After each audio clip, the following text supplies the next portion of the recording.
Bom dia, pessoal! Sejam bem-vindos à edição número 398 do seu Acorda Mercado, para você começar a sua sexta-feira muito bem informado. Então, bora para as notícias. Ontem o Ibovespa recuou 1,29% e fechou aos 77.811 pontos. O giro financeiro foi de 20,9 bilhões de reais. No gráfico você vê a ótima correlação positiva entre o Ibovespa e o Dow Jones.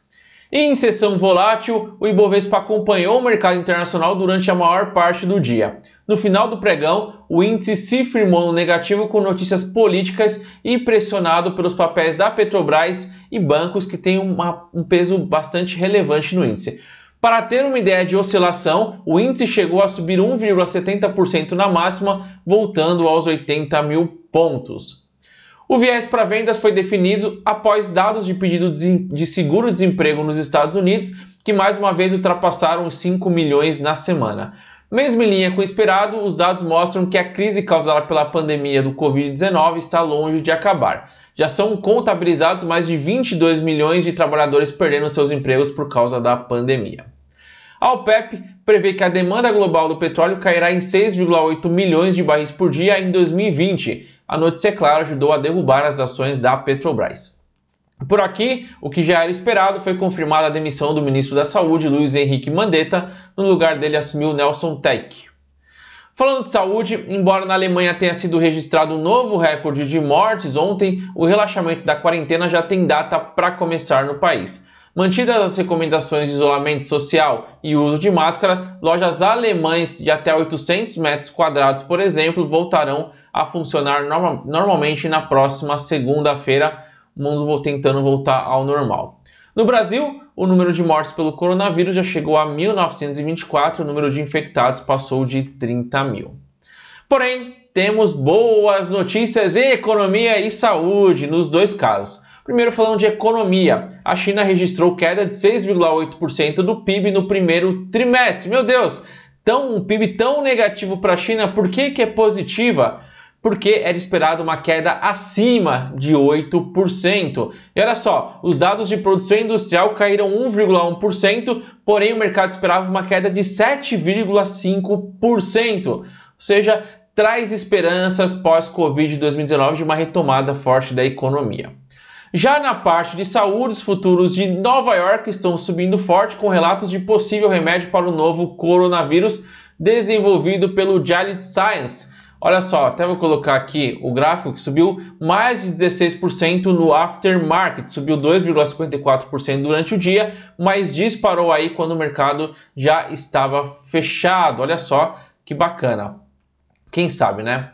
Aqui, o evento mais importante é a votação da PEC da guerra em segundo turno no Senado. Ontem à noite, a Câmara aprovou de forma simbólica a ampliação do auxílio emergencial de R$ 600 para os trabalhadores informais durante a crise e retirou a obrigatoriedade do CPF do beneficiário.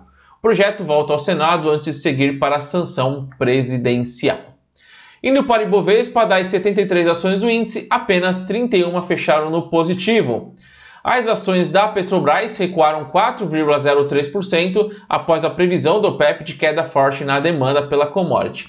Já as ações da Vale recuaram 1% aos R$ 42,76. Os bancos fecharam em uma queda novamente, praticamente todos os bancos caíram. As ações do Bradesco recuaram 2,59% a R$ 19,97. Do Itaú caíram 2,52% aos R$ 22,81. Do Santander recuaram 3,88% aos R$ 25,88. Do Banco do Brasil caíram 2,87% aos R$ 28,80. Já as ações do Banco Inter recuaram 4,11% aos R$ 9,10. Já as ações da XP na NASA, que dispararam 8,81% aos 25,45 dólares. E aí você vê a correlação com o Ibovespa, que é muito próximo, porque é uma empresa brasileira, apesar de estar na Nasdaq. As ações que mais subiram ontem foram da Magazine Luiza, subindo 3,92%, seguida por Lojas Americanas, que subiu 3,90%, e Carrefour, que subiu 3,06%, segue aí na top 5, B2W e Tovis. Já as maiores quedas foram das ações da Eco Rodovias, caindo 5,33%, com o Goldman Sachs revisando sua recomendação de neutro para a venda. Logo em seguida, vem as ações da BR Distribuidora, caindo 4,92%, e pelas ações da Gol, caindo 4,23% e devolvendo todo o ganho da véspera. Para fechar aí o top 5, Petrobras e CCR, top 5 negativo, né?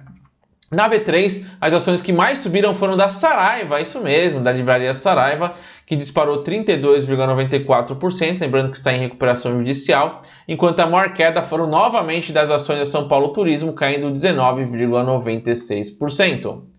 Após um dia oscilando ao redor da estabilidade, o dólar comercial encerrou com uma leve alta, influenciado pelo ambiente ainda negativo no exterior por causa da nova leva de indicadores e projeções econômicas para o mundo. A alta do dólar foi de 0,27% aos R$ 5,25, já o euro recuou 0,37% aos R$ 5,69. A oficialização da demissão do ministro da Saúde, Luiz Henrique Mandetta, teve pouco efeito sobre os negócios na reta final do pregão. A leitura do mercado é de que o nome do cardiologista Nelson Teich não representa uma ruptura em relação ao trabalho que vem sendo feito até o momento pela pasta. Os juros futuros encerraram o dia com uma queda ao longo da curva a termo, com exceção dos trechos de prazo mais curto em que as taxas voltaram a exibir leve alta, como você está vendo aí o DI de janeiro de 2021, que subiu de 3,04 para 3,05. A queda nos juros mais longo se deu pela perspectiva da aprovação da PEC do orçamento de guerra, com o mercado precificando a possibilidade de atuação do Banco Central com compra de títulos públicos no mercado secundário. O próprio Banco Central já sinalizou que gostaria de ver os juros longos caindo.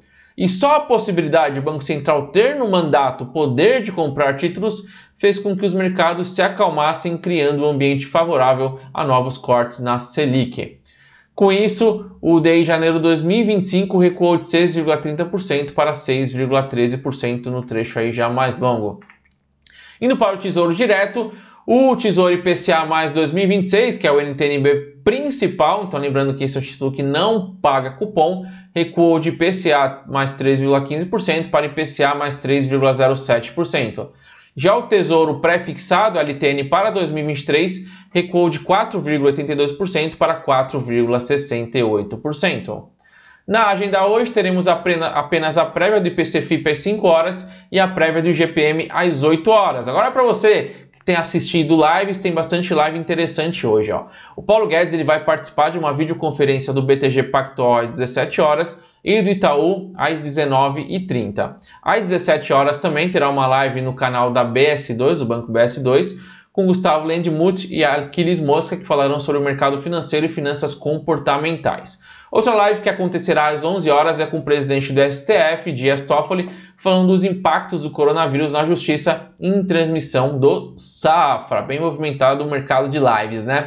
Os índices acionários nos Estados Unidos fecharam com ganhos leves, com o Dow Jones virando para o positivo no final do pregão, na expectativa do pronunciamento de Trump que ocorreu ontem à noite, após o pregão.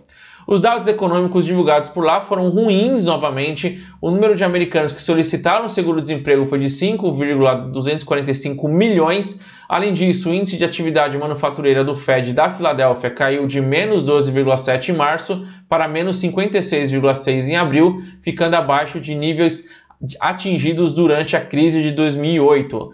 Já o início de novas casas, que é uma medida ali de construção de moradias nos Estados Unidos, diminuiu 22,3% em março em relação a fevereiro e é o maior declínio percentual no mês a mês desde março de 1984. Dentro do índice Dow Jones, a maior queda foi da Boeing, que cedeu 8,04%, que está em um dos setores mais afetados pela crise. Com isso, o Dow Jones subiu 0,14%, S&P 500 subiu 0,58% e o Nasdaq subiu 1,66%.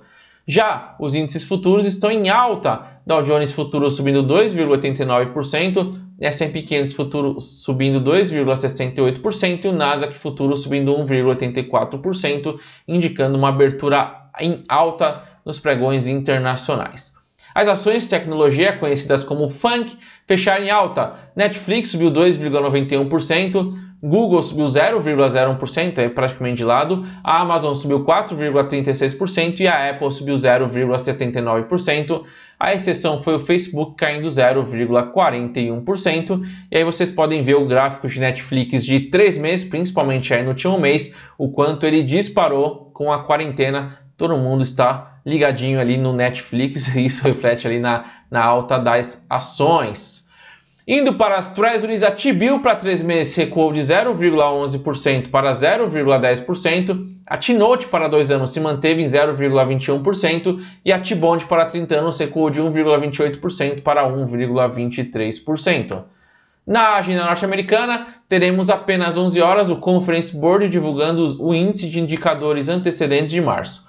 Antes do pregão, teremos o resultado da P&G, o qual o mercado estima um lucro por ação de 1,12 dólares. As bolsas na Europa abriram em alta novamente, a começar pelo Eurostoxx 50, subindo 2,92%. E aí no gráfico você vê a comparação do Eurostoxx com a Allianz. A Allianz tem um peso importante dentro do Eurostoxx, uma empresa, uma seguradora, né, alemã, também tem produtos financeiros além de seguro. Indo para as bolsas, né? Frankfurt está subindo 3,10%, Londres subindo 2,52%, Paris subindo 3,27%, Milão subindo 2,50% e Madrid subindo 2,12%, corroborando com uma abertura em alta, assim como lá na Ásia. Então na Ásia as bolsas também operando em alta, o mercado todo convergindo hoje para começar bem. A bolsa de Tóquio está subindo 3,15% e nesse gráfico vocês veem a comparação de Nikkei 225, que é o índice da bolsa japonesa, versus Toyota, que é uma empresa importante por lá. Xangai subindo 0,66%, Hong Kong subindo 1,25% e Seul subindo 3,09%. O petróleo fechou sem direção única, com o WTI, a referência americana, estável, e o Brent, a referência global, em alta moderada. Os preços se deslocaram entre os territórios positivo e negativo em meio aos dados econômicos na Europa e nos Estados Unidos e o relatório do OPEP, que prevê que a demanda global pela commodity cairá em 6,8 milhões de barris por dia em 2020. Com isso, o Brent subiu 0,46% a 27,88 dólares, enquanto o WTI fechou no 0 a 0 a 19,87 dólares, abaixo da marca de 20 dólares. O contrato de ouro OZ1D subiu 4,98%, enquanto as criptomoedas estão subindo nas últimas 24 horas. Bitcoin subindo 2,29%, Ethereum subindo 8,20% e a Ripple subindo 1,01%. Neste gráfico você vê a comparação do dólar versus real e Bitcoin versus real. A parte laranja é o dólar, então você vê que apesar do dólar oscilar bastante, nem se compara com o Bitcoin, que é a parte em azul. Então olha a oscilação e o risco muito alto de operar em Bitcoin. Quando você entra em Bitcoin, você tem que estar muito consciente que é um dinheiro que você pode perder muito, mas também, é claro, pode ganhar. Ou seja, risco-retorno, né? Indo para o IFIX, né, que é o índice de fundos imobiliários, ele subiu 0,23% e teve como maior alta o fundo de investimento imobiliário, o General Shopping Outlets do Brasil, que subiu 4,86%. Já a maior queda foi da Europar, do FII da Europar, caindo 3,40%. E por hoje é só. Uma ótima sexta-feira e bons negócios. Vejo vocês segunda. Até mais. Tchau!